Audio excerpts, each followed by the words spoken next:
in Batangas. He's the founder of Kawat Kanina. Diba? And he's trying to create a blue zone in the Philippines. Alam niyo ba yung blue zone?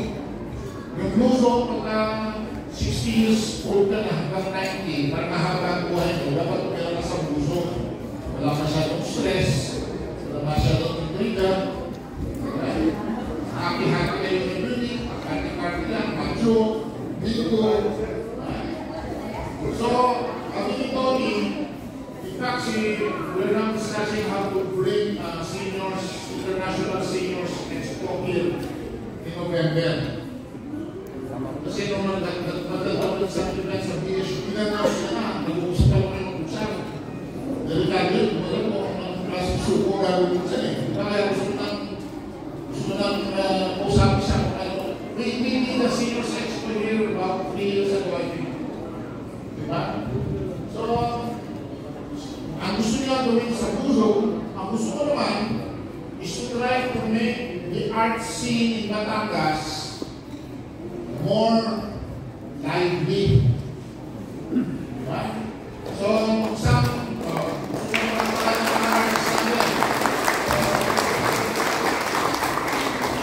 nag-report sa akin isang staff ko, pinatan ko ng seminar sa Paraiso, sa San Jose.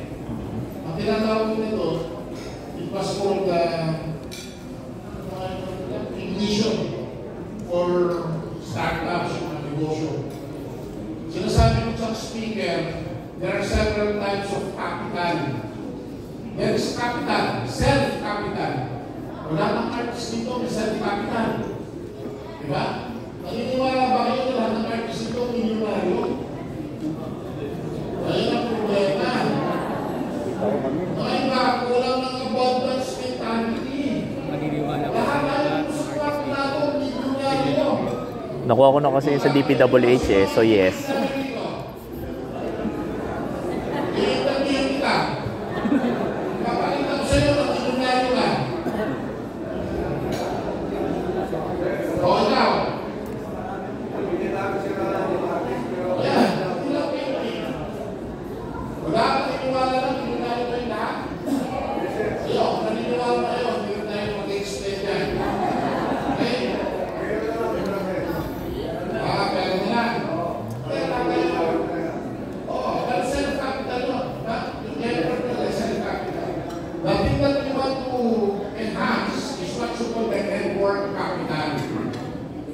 We have the value of any community, especially an artist community, even if you're in the art collectors groups.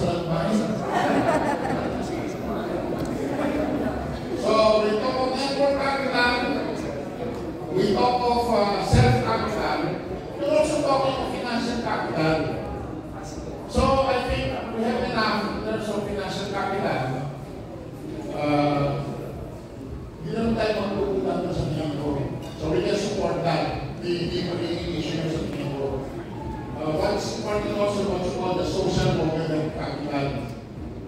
Mga roads natin, diba? So we came from Kabakugan, we went to art groups na mga Pilipino.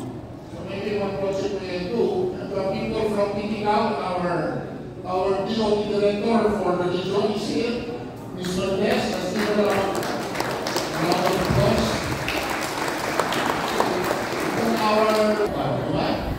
Kaya lang tayo partner ng self-capital namin. Diba? Yan ang nilagaan natin. Kung kayo visual artist, lalo na rin, diba? Wait na natin. Pero bago yun, tawag yun. Diba? Wala na ako sabi nila kung sino. Tayo mo na.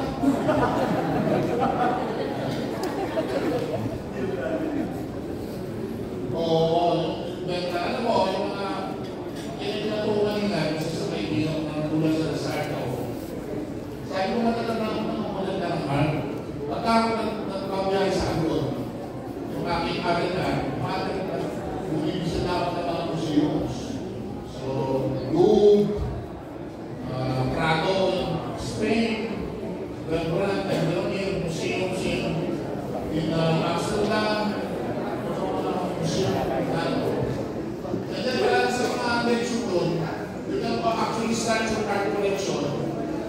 You start with what you like. Ano naman ang kaway? Pag pina-invent